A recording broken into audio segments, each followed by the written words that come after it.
I'm going to kick us off with a little bit of information, just a little bit overview of Transform Finance, and then we'll hand it over to Chris, who is a co-author of the report that we recently published on social entrepreneurship through acquisition, to tell us a little bit more, and then we'll go from there. So in case you're not familiar, Transform Finance has been around for over a decade, really focused on creating insights, connections, and actionable strategies for all stakeholders who seek to challenge legacy investment approaches and seed transformative investment models. So we are really all about finance, capital, how it flows, the limitations of our current system and how it could be a lot better. And really our North Star are these transformative finance principles around, how we wish finance worked all the time, which is that those affected have a chance to design outcomes, govern processes, and share in ownership. So shared ownership is a big part of our work. In addition, that investors add more value than they extract as returns. And finally, that risk and returns are fairly allocated among stakeholders. And we've done a lot of work on alternative ownership of enterprises, of real estate. And we really see social entrepreneurship through acquisition. Entrepreneurship through acquisition is really complementary to that work. It is an area that is growing incredibly fast. And really, as it becomes bigger and more mainstream, I think really considering how it impacts the economy and the state of businesses is really important. And we're interested in how it can live alongside employee ownership in particular as another kind of tool in the tool belt for folks thinking about who owns businesses and how those are governed and controlled. So that is the overall topic. And how we'll spend our time today is Chris Egge, who was a report co-author, will provide an overview of ETA, entrepreneurship through acquisition, an introduction to this idea of social entrepreneurship through acquisition, a way that it could be better and work better. And then we'll hear from Cordell Jacks at Regenerative Capital Group to share about their work, and then Allegra Stennett at New Majority Capital to also share their work there. So to just kind of bring it to life and get a sense of, okay, SCTA, social entrepreneurship through acquisition, and what actually is it? We're lucky that we have some really incredible, impressive leaders doing that work. And then we'll make a little bit of time for Q&A. So feel free to start adding questions in the chat as it goes along. We may not get to them in this first kind of more formal presentation, but we'll definitely get to as many of those questions as we can in the Q&A portion. And then once that's done at about the hour, we'll actually break into small group discussion. So what we have found is it's really, we're on these webinars because we're interested in this topic. So want to make sure we have a chance for folks to meet each other and connect. So we'll break out into small groups and just get to know each other and have a chance to kind of debrief what we just heard and push the conversation forward. So that's the plan. And I'm going to hand it over to Chris to talk about ETA and some of the key insights from the report. Awesome. Thanks so much for having me, Julie and Kurt. And I'm really excited to be on this panel with, Cordell and Allegra and talk a little bit about sETA and ETA more broadly. I think maybe it's best to start off with kind of the truth that's at the root of kind of the interest in this mode of entrepreneurship at the moment. And that's that America is getting older, quite frankly. By 2034, adults over 65 will outnumber children in the US for the first time in history. By 2031, nearly 1 in 4 workers will be over 55 years or older, according to the Bureau of Labor Statistics. And perhaps most consequential for the conversation we're having today, baby boomers own nearly 50% of small businesses in the US. Within the next decade, baby boomers all have reached retirement age. And so when you turn to the next slide, what we see is that this actually presents an incredible opportunity on the other hand.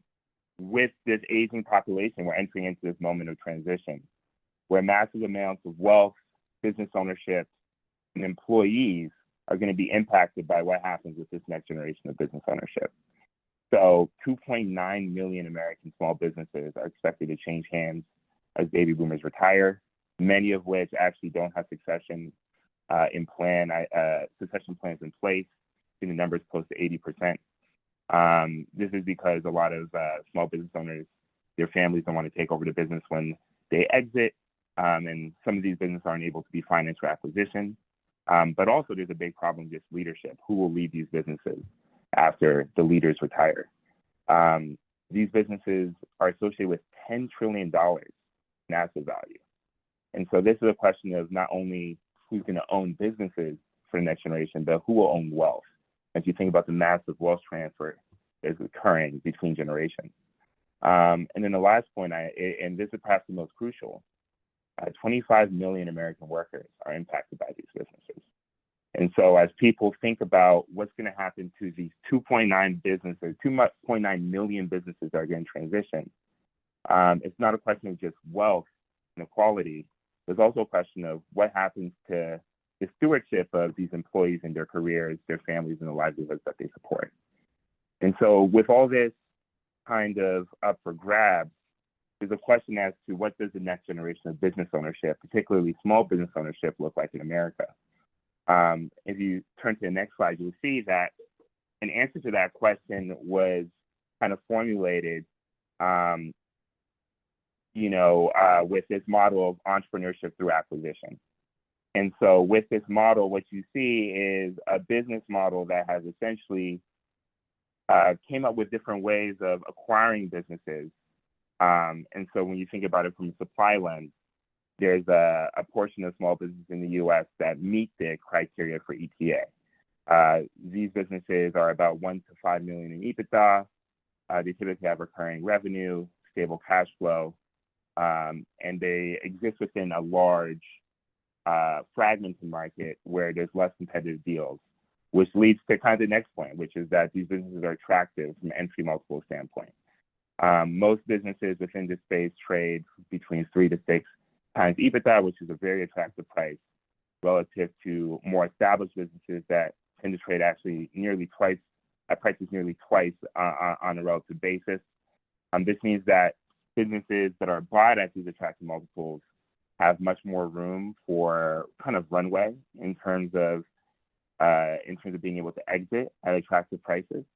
And this combined with the ability to finance these businesses, basically using government subsidies at a certain scale. When you look at SB 7A loans, that basically essentially provide a guarantee from the federal government on loans, incentivizing banks to provide loans at lower interest rates, and on businesses that they might not be willing to finance otherwise. Sellers are also key financiers, which help drive down essentially the cost of capital for purchasing these businesses. And together, these create a really, kind of appetizing formula for returns, because it attracted a ton of investor capital in recent years. Over the last 20-something years of ETA, what we've seen is that the market's returned around 35%. We'll get into a little bit more whether that these above market returns are solely driven by kind of economic drivers or in part driven by kind of structure of these deals. But maybe it'd be helpful to turn to the next slide and just see what this has resulted in, which is all this kind of was born as a model to kind of answer the question of what do we do with America's aging population. And so at Stanford in the 1980s, Professor Grubeck came up with this idea of the search fund. And, as I just touched on the last slide, massive returns over the last 30, 40 years, a massive amount of funds that have been raised over that same time period. And those funds have raised close to $1 billion in capital to basically capitalize on the massive generational shift and opportunity that exists with the massive transition in business ownership. And so when you ask the question, what does the future of business look like in America, Irv Grubeck and his friends at Stanford came up with one answer, one model for what that could look like. And if you turn to the next slide, you'll see kind of how this has evolved over time. With the model starting at Stanford in the 90s, with Irv Grubeck and a few of his students, perhaps most notably Jim Southern, who had a 24x on his initial acquisition. And then in the 2000s, you kind of see this rise of academic recognition, where Stanford published and released their first paper on the search for a model. And with that, they kind of set this into the mainstream, popularizing the model, bringing more attention to the returns that this model has delivered over time. And in 2010, 2011, actually, is when Harvard offered its first course on what it means to kind of step into acquisition entrepreneurship. And that brings us to the present, where you kind of see this massive growth, 1,000 funds, 900 million raised, etc. And so with all that in mind, I think the key question is, what is acquisition through entrepreneurship? So if you turn to the next slide, and the next one after this one, you get to the question of the core idea behind acquisition, entrepreneurship or acquisition is actually, whereas many people think of entrepreneurship as, you know, some might conceptualize it as a venture capital, new model of tech entrepreneurship, where you raise some money to build an app, build out a new idea, and start a business. Others might, you know, conceptualize it more as my parents did, where they started a small business in Toronto and, you know, leveraged their savings and a loan from the bank to start a home for people with Alzheimer's disease. This is a new conceptualization of entrepreneurship, where you actually buy a business instead of building one. And so what you do is you search, you know, there's two phases. You start with a search for a business that you think you would like to acquire. You're looking for all the attractive traits, whether that's relative size. So we spoke a little bit about the EBITDA targets earlier. You think about the characteristics of the business, so preference for recurring revenues, stability, long-term enduring profitability of the business. And then after you find one that you really like and that you think you can operate, the entrepreneur mobilizes capital sources to buy the business. And typically we see a lot of these acquisitions kind of happen in, you know, the range of, you know, $2 to $10 million in terms of purchase price. And once you buy this business, now the operator is put in place as the owner. And now this is where kind of the journey of true entrepreneurship begins, where you take and inherit a business from oftentimes a retiring business owner.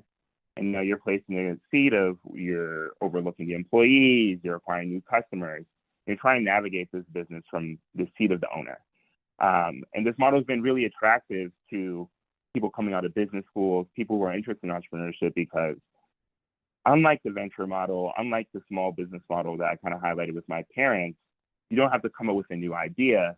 You're just buying a business that's already working.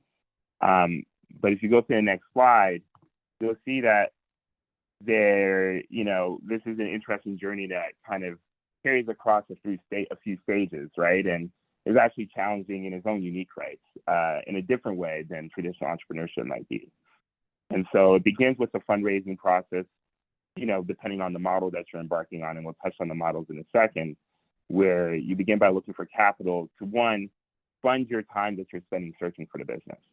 And so oftentimes people will take off from work or school full time to spend a year or two looking for a business to buy. And it's a full-time job. People are sending emails, they're visiting businesses' offices.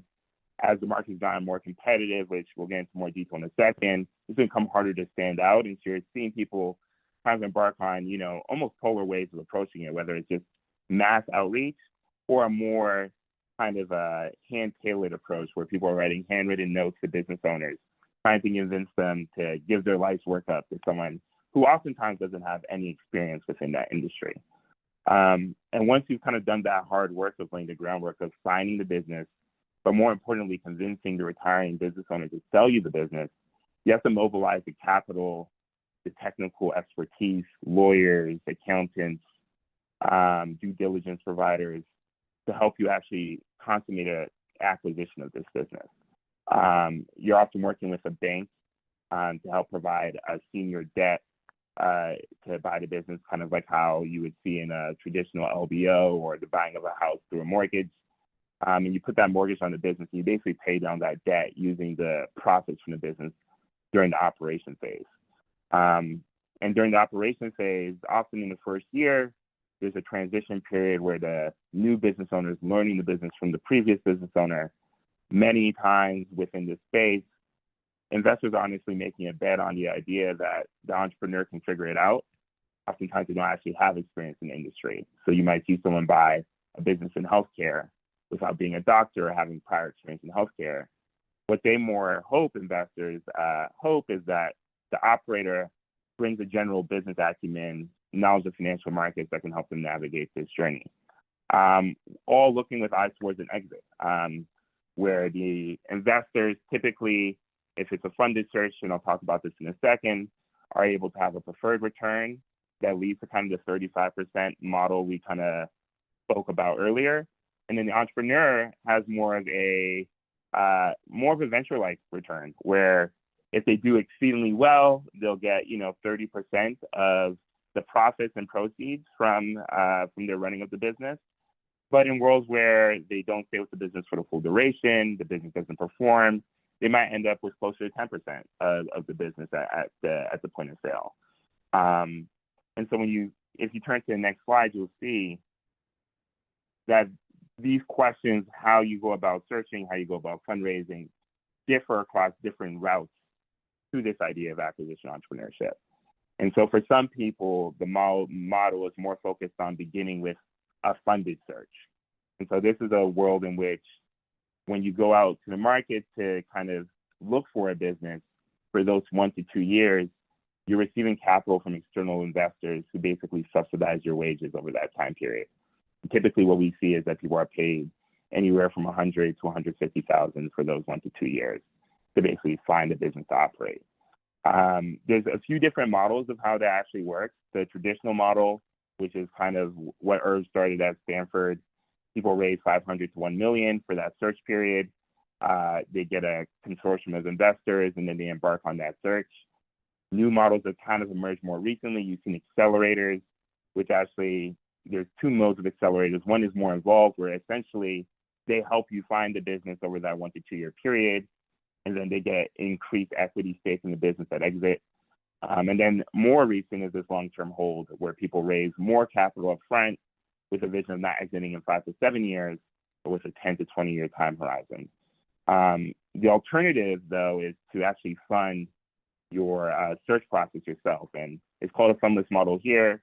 Oftentimes people within the space will call it spouse-funded or retirement-funded model, because essentially you're in a position where you're foregoing income for this time period, and you're finding ways to basically fund your search process with your own savings, with your spouse potentially helping pay, your life expenses during this period.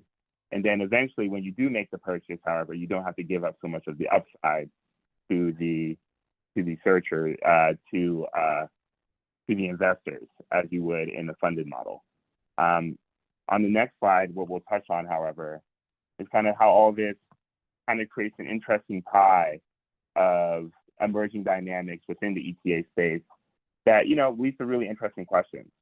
And I think the first is, when you think from a perspective of the structural shifts in the market, from an institutional capital perspective, fund lives and IRR targets have shortened over time as people push for faster exits.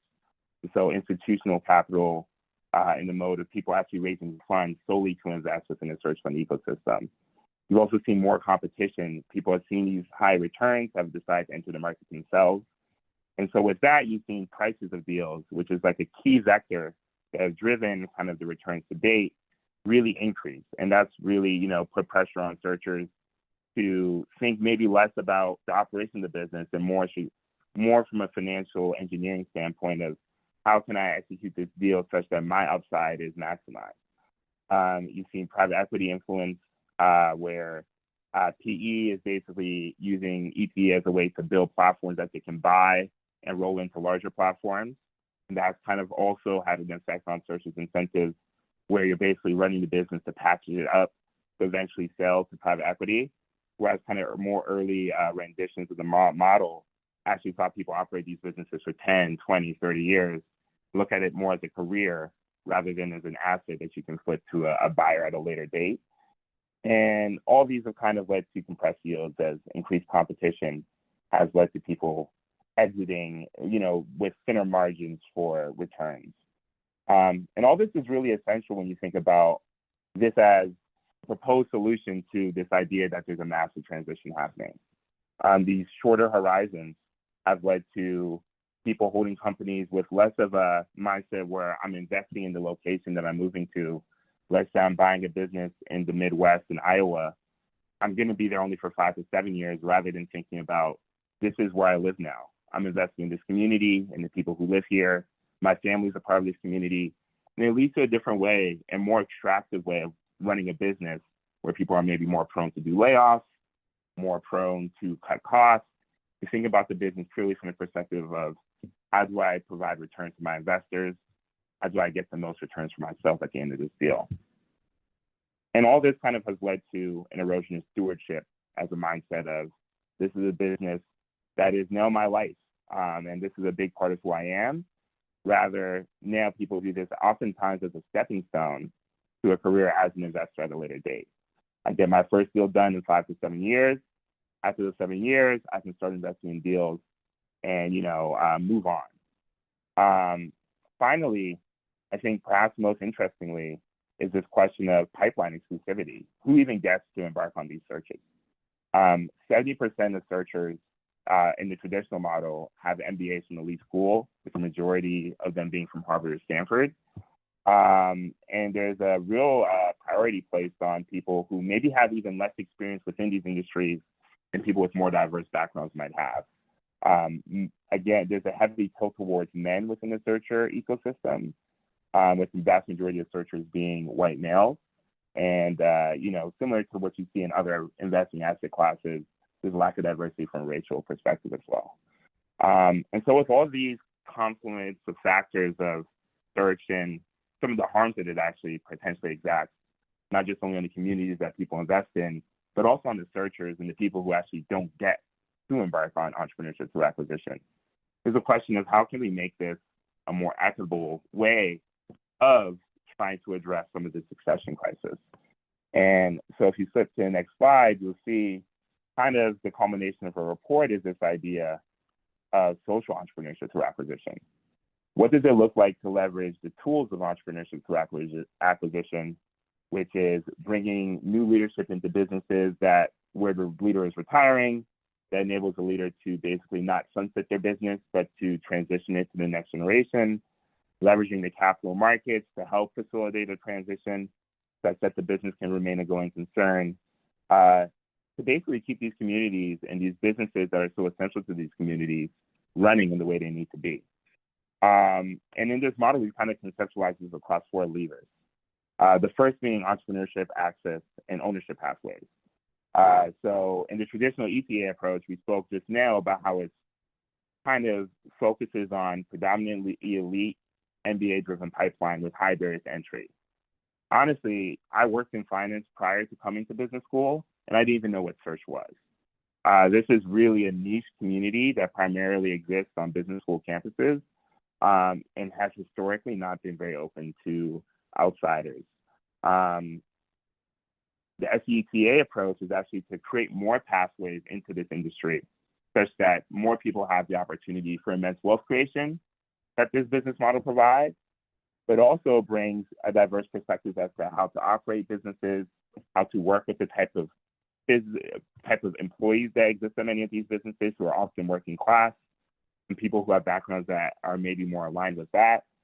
And just thinking about business ownership, not necessarily from this perspective of having an MBA qualifies you to run any business in the world, but a more holistic view of what does qualify someone to run a healthcare business that has been in a certain community for 30 years. And, thinking more expansively, maybe it is having a background in healthcare. Maybe it is previously being a nurse. Maybe it is, coming from the same background as some of the workers who work at that platform. And so really thinking about how you can broaden the pathways and access to entrepreneurship for people who are interested in having impact on the communities that they exist in. That transitions into the next point, which is employee ownership, which really emphasizes this idea that businesses are kind of joint projects, not just between the CEO and investors, but also between the people who come to work every day to make that business a going concern. My mom's small business, which is again a home for people with Alzheimer's disease, wouldn't exist without the social workers and the nursing workers who show up every day to take care of the residents and make sure their lives are going well. And there's a view of the business of businesses where that ownership should be shared with those people who make those businesses succeed on a day-to-day basis. And so as we think about traditional ETA, which really centers investors and to a lesser degree the entrepreneur who still has to earn out into some of their equity, how can we conceptualize a world where these transitions are actually used as catalysts for bringing employees and workers into ownership, not just from an economic standpoint, but perhaps also from a perspective of governance and the ability to make decisions on what their work environment looks like. The next lever is operational practice. And this is the idea that the way that you run a business should also carry these social values of how we care for each other, how do we create places of dignity, places that people feel comfortable showing up to work every day. And so while the current ETA approach places a high premium on the ability to optimize margins and drive higher returns, sETA places a higher priority on what does it look like to create a workplace where people feel cared for, where people feel respected, and that's not just the people who work there, but customers, suppliers, etc., where everything that you do sets a tone for the type of business you want to be. And then this final lever speaks more to the type of work that these businesses actually do. And this is a question of how do you think about entrepreneurship through acquisition through the lever of where am I buying my business? What type of work does this business do? I think one interesting industry to speak to this is potentially healthcare, where there's a massive wave of consolidation. If you look at the research, particularly within hospitals, wait times are worse in private equity-owned hospitals. Quality of care is worse within these private equity-owned hospitals, where you're operating with margin kind of being a focus, Okay. rather than Yeah, anything below 10, 20. what does it mean to create businesses and to buy businesses and anchor businesses on the idea that not only am I buying this business because it does good work, but I'm buying this business to ensure that it does good work the right way. And we think that's another level for potentially thinking about entrepreneurship through acquisition for a more social-minded lens. And so with that, I'll just kind of kick to the last slide, which is this question of what does it mean to be thinking about entrepreneurship through acquisition through a more socially minded lens. And here's a quote from the report that I think is super interesting, right? ETA could look more like the past, which was predominantly white male, very concentrated in the hands of a few, or it could look like we're moving in a more diverse future of business and ownership, where the gains from work is shared among the many, and impact is not just about profits and bottom lines, but about what you're doing for the community. Again, this is a once-in-a-generation opportunity, 2.9 million businesses, $10 trillion in value, 25 million employees impacted. This is really an opportunity to rethink a business so it works for everybody and not just a few. So I'll pass it back to Julie to keep this going. Thank you so much, Chris. Thanks, everyone. I'm really enjoying the questions we're getting so far, and we'll make sure to get to those. And sorry, Chris, I think this last slide that you alluded to somehow got lost, but we'll just keep going, and I'll hand it over to Cordell now from Regenerative Capital Group to tell us more about their work and how that's really rethinking entrepreneurship through acquisition. So I'll stop sharing, Cordell, and hand it over for you to share. Thanks. I'll just get this share set up here.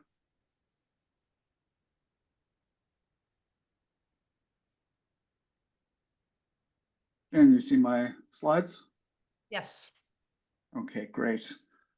Thank you very much for having me, and kudos to Transform Finance team for this report. This is really an important piece of work in not only educating and generating awareness about entrepreneurship through acquisition, but obviously how we can use this incredible asset class for far more than a private equitization of our Main Street economy.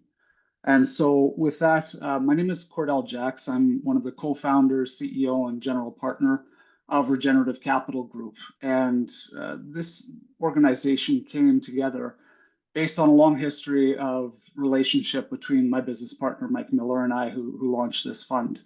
In 2020, after 20 years of acquiring small, medium enterprises across Canada in a variety of sectors, My business partner had a $100 million exit of one of his companies, gave a lot of money away to philanthropy, was unimpressed by the impact he was having, and so came to me to evolve an impact thesis. And gladly to say that digging into entrepreneurship through acquisition and search funds very quickly yielded some ideas around how this asset class and my business partner's experience in small medium enterprise acquisitions, as well as my history in innovation finance, impact finance, could come together and create something new. Happy to say that this is the second panel that Allegra and I have shared together. New Majority Capital, who's here with us today, was an inspiration to our work. How do we ultimately utilize search funds and entrepreneurship through acquisition for far more than a 35% IRR? And how do we ultimately, as Chris spoke to, leverage this silver tsunami, this next decade of the greatest wealth transfer in history and the largest component of any of our economies at a pivotal transition point for ultimately moving us towards the more beautiful economy and world we know that is possible. And so with a bit of a discovery period, we came up with Regenerative Capital Group. And Regenerative Capital Group is a confluence of the traditional search fund model, as Chris alluded to. Ultimately, how do we get young entrepreneurs or next generation entrepreneurs into the driver's seats of these businesses? We scanned the global market in terms of different entrepreneurship through acquisition strategies and really fell upon a blend of the traditional search fund creation, a search fund accelerator program. And so our fund uses a cohort model of entrepreneurs to learn together and to support each other in what is generally a very challenging and often lonely journey. And then as well, a lot of different dynamics that we've structured into the fund so that we can look beyond quick returns and bottom line extractive externalizing capitalism in what we do. And so ultimately, Regenerative Capital Group, we are based here in Canada. I'm calling from Vancouver Island. And this is a group that is a national cohort strategy. We put our first fund out in 2023. And we ultimately were looking to create something new here in Canada that isn't reinventing the wheel of what we had seen in the US or globally in terms of some of the inclusivity or exclusivity, I should say, that we've traditionally seen in the search fund ETA ecosystem. And so I want to use a similar slide that Chris just ended with, which is here from Transform Finance, the report, which if you haven't read, please do take an opportunity. This is a great deep dive, not only into search, but how we evolve this ecosystem. And so what we did was ultimately we took a lot of advice from ecosystem partners, and in particular, the Oxford Impact Finance Innovation Program to help design this fund. And so to start with, in terms of entrepreneur access and ownership pathways, our goal in putting out this first fund and call for applications was really an inclusive opportunity to bring more people to the table that would otherwise self-exclude themselves from this type of opportunity. And so we really had a diversity-focused recruitment process. And what that yielded was a very diverse cohort of men and women. And when I say very, we are backing 5 acquisition entrepreneurs in this first cohort. So it gives you a sample size for what very diverse looks like, of men, women, BIPOC, and new immigrant communities. Secondly, and quite importantly to what we've designed with the fund, is an impact-linked compensation structure.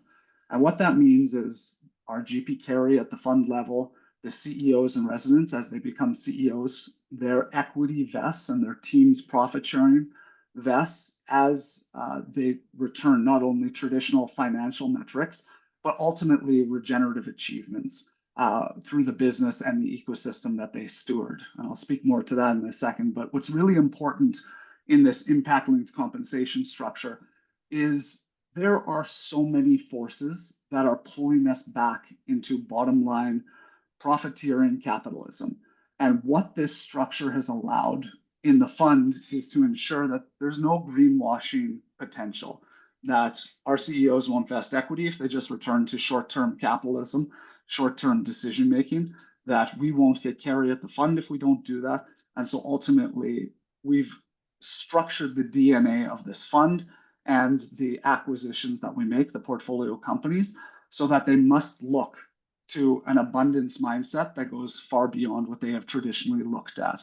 And so I'll speak to what that looks like in terms of we're not just buying impact-linked businesses that already have a positive correlation to impact. We're buying old economy companies that we can ultimately evolve to tend to the gardens that they can water, the social and environmental ecosystems that they rely on. You'll excuse my voice. I was in an accident this weekend, and so I've got a few broken ribs that I'm projecting over.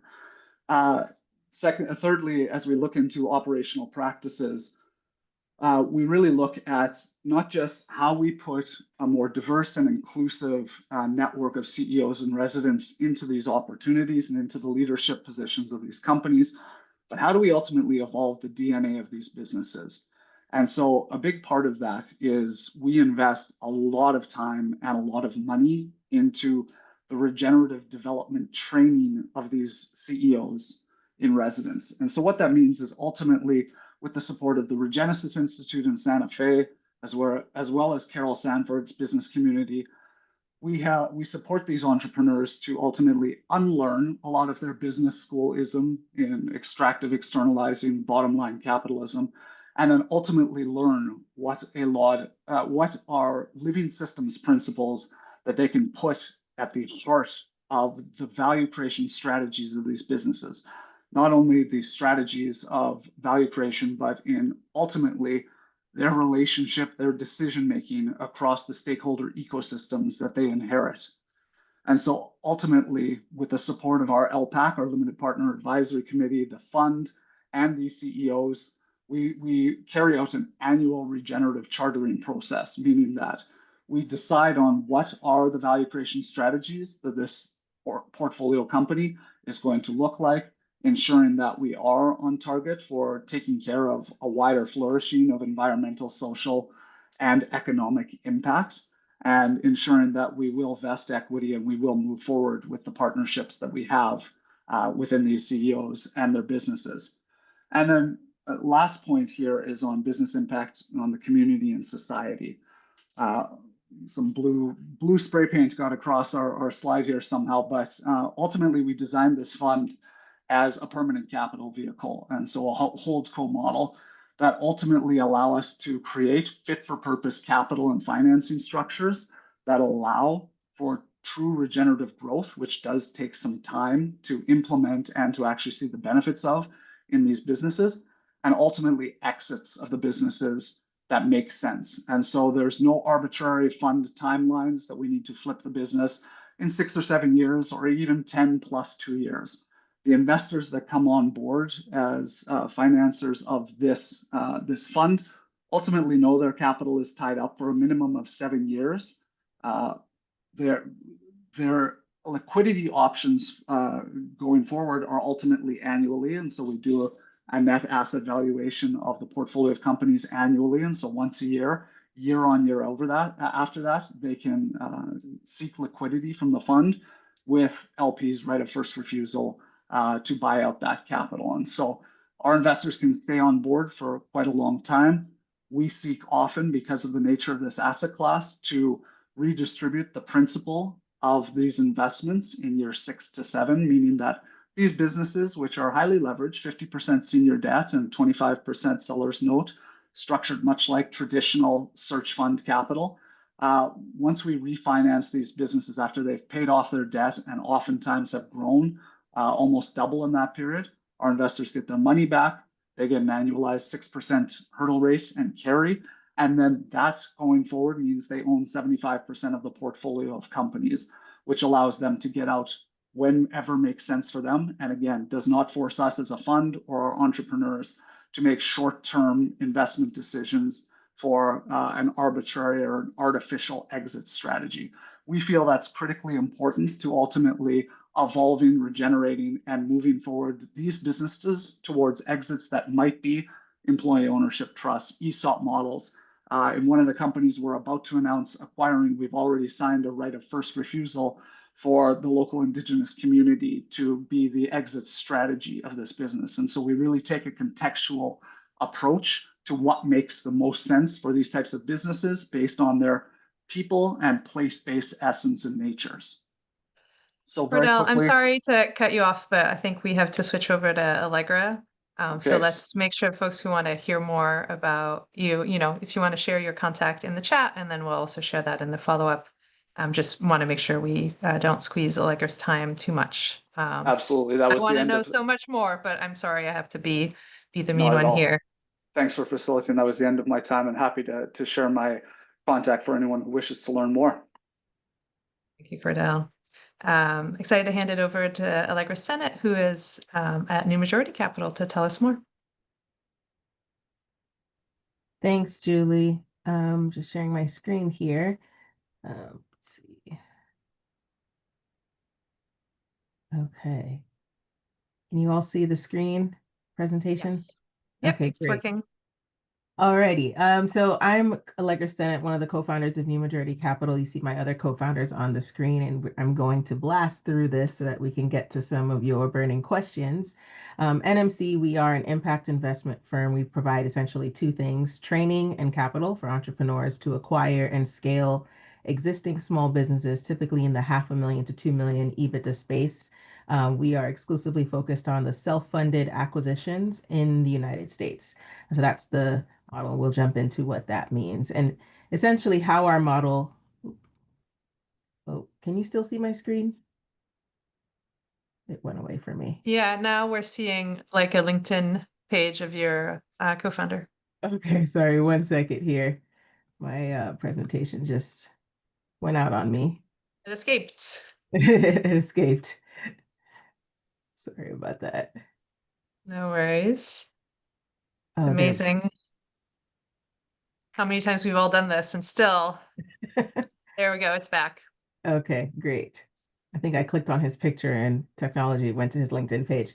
But anyway, this is the structure of NMC, and essentially this is how we work. So entrepreneurs come to us through our foundation. We run a 10-week hybrid accelerator that trains entrepreneurs on the process of acquisition. The first half is focused on buying a business, so valuation, structuring the deal, finding a deal, creating your investment thesis, and the last half is focused on transitioning the business, scaling it. What does growing the business look like? How do you hire and fire, operations, technology, et cetera? So entrepreneurs typically come to us in this phase of the process, and post the accelerator, they then have access to the fund. So we're currently investing out of a $50 million fund that we're also raising, and we provide equity capital for entrepreneurs to acquire these businesses, typically in collaboration with SBA 7A debt. And post-acquisition, they have access to our concierge, which provides back office support for all of our portfolio companies. So essentially, we've developed a model where entrepreneurs can get everything from soup to nuts of everything from what is ETA all the way to scaling your business and post-acquisition. And there we go.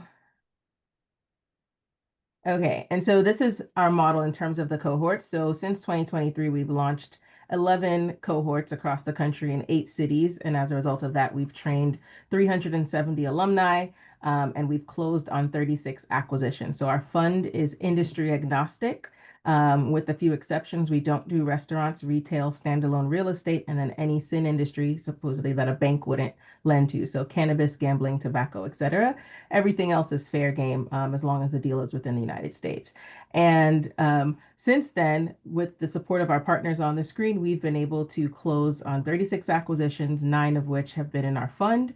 And so to the point that Chris made earlier about what these deals look like, we are leveraging the SBA 7A for the vast majority of our deals, which is a government-backed loan, and it provides the lowest cost of capital for the entrepreneurs out there. And so you can imagine it is the most attractive cost of capital, particularly for first-time owners.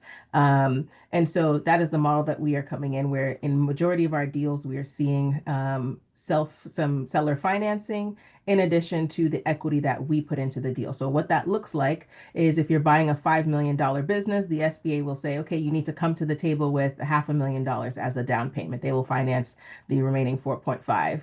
And that's where our fund comes in. And because the vast majority of entrepreneurs that we're looking to reach, we're trying to widen the demographic the demographics that Chris spoke about earlier, they might not have, $1 million, $500,000 sitting in their bank account. And that's where our fund comes in. And so we've designed a model where we're able to provide this equity to the entrepreneurs, but also ensure that they are gaining wealth and that the employees are gaining wealth. So as a mandate of our fund, 10% of the annual cash flows after the debt has been paid, after CEO salary, has to go to employees in the business. And so that is to ensure that the employees are able to generate some capital from the real-time upside of the company that they're helping to grow. So that's the model that we work in. And I'll just go quickly to one last slide so you can see these are some of the companies that we've invested in as a result of the work that we've been able to do. And so we're looking to bring in additional partners, additional funders, LPs to ensure that we can bring this across the country and evangelize ETA as a solution to address the wealth gap, which is our focus, and to ensure that small businesses that have been growing for several years, their legacies are able to be preserved and the employees are able to maintain quality jobs. So I'll stop there and happy to take questions, and I'll drop some information in the chat. Thank you so much. What a great teaser from both of you. I feel, both of your funds would warrant a full hour, but we do have limitations in time and space always. So thank you all for questions in the chat. Please keep it coming. We have more obviously than we can get to, as is sadly always the case, but we'll get us. There's a number of questions here around this dynamic, right, of how does search and sETA in particular relate to the world of shared ownership, community ownership, entrepreneurship, and employee ownership. So Allegra, you touched on the 10% that you provide employees. Cordell, you touched on this idea of like maybe we're exiting to employee ownership, to an employee ownership trust down the line.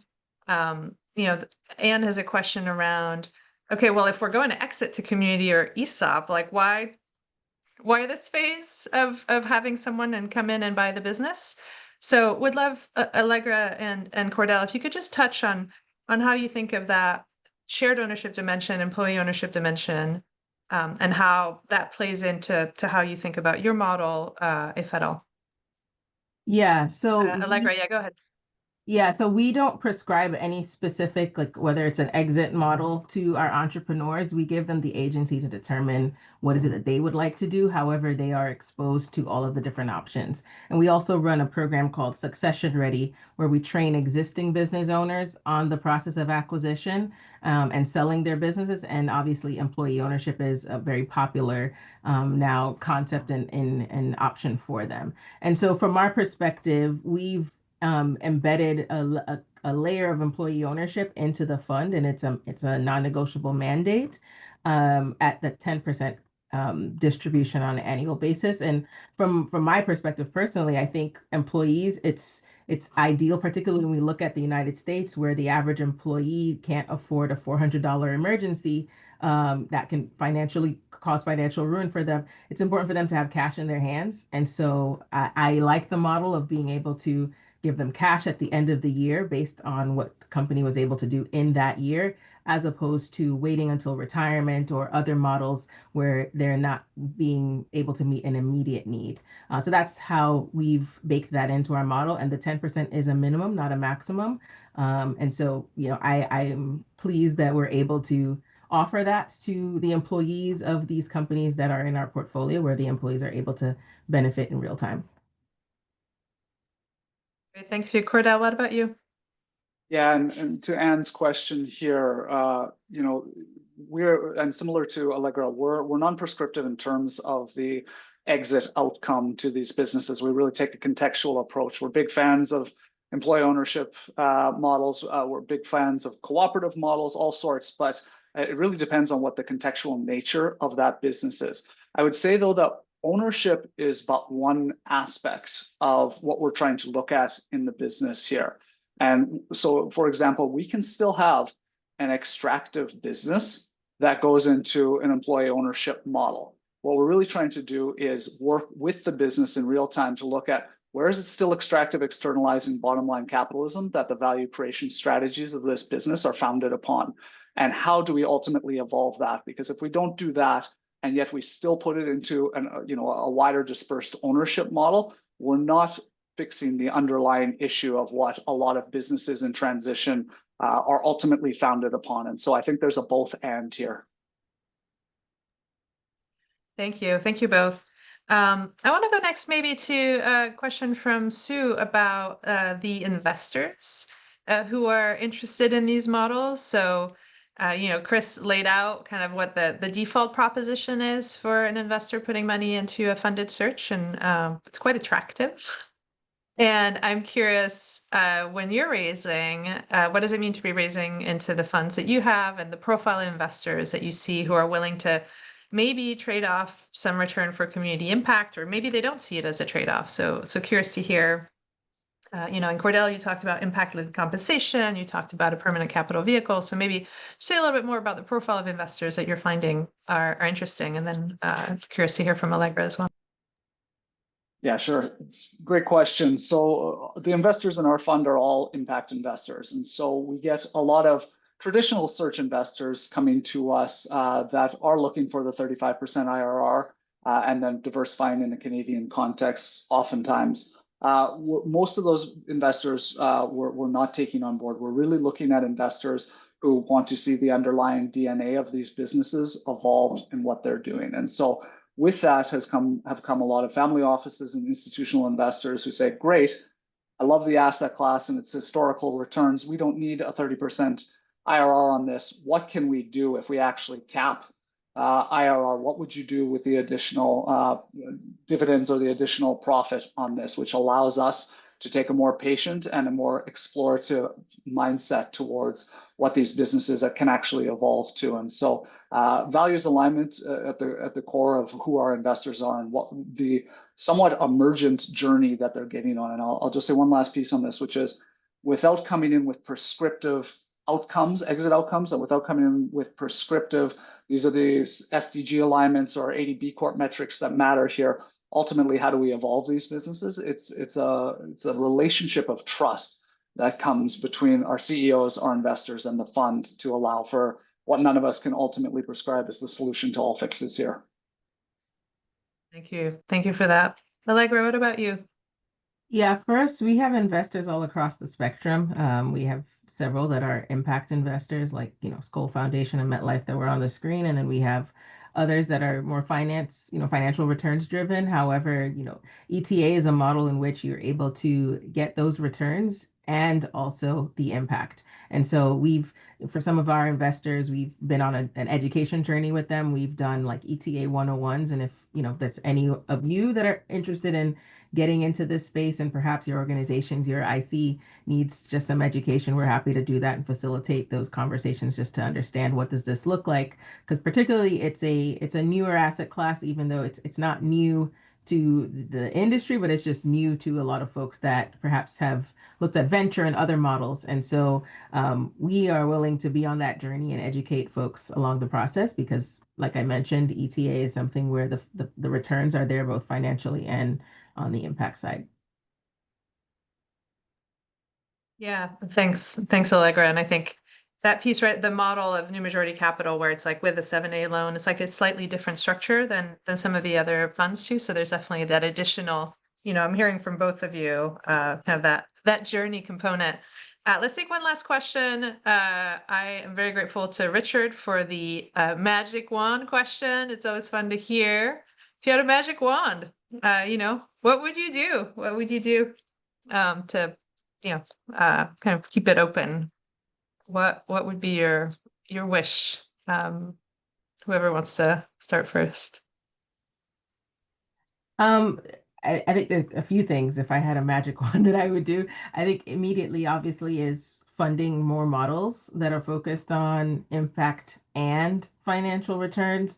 If you look at the impact investor dollars that go to other asset classes versus impact or versus ETA, irrespective of returns, it's insane when I think about it. And so that would be the first thing, is just fueling more capital to models like ours, to Cordell's, that just make sense. And then also I think it's the urgency. So in the impact space, I come from this I was an investment banker at JP Morgan, and the urgency is not there, at least the urgency that I'm used to. I know I'm a New Yorker, so things are just a little bit, we have a bias towards action and a bias towards speed that doesn't exist in this space. So that's what I would do if I had a magic wand, is like bring a level of accountability and speed that matches the urgency of the issues. When we think about the small business closure crisis, when we think about the expanding wealth gap in the country, I would that would be my magic wand items. Love that. Cordell, what about you? Yes, to everything Allegra just spoke to as well. I think there's an opportunity for our impact models here to use blended finance in different ways here. And so ultimately, how, if we're going to regenerate the small medium enterprise economy in this next decade to a more regenerative, more inclusive economy, might we change the terms of capital? Groups like New Majority Capital, ourselves, and others out there are still going up against strategics and private equity investors that have a lot of dry powder and can do all cash deals and can keep the lens tilted towards more bottom line capitalism. How might we use some of the philanthropic and other capitals to change the cost of capital for those models that are truly impactful? And how can we be a little bit more creative in that space? Yeah, I love everything I'm hearing. Thank you all so much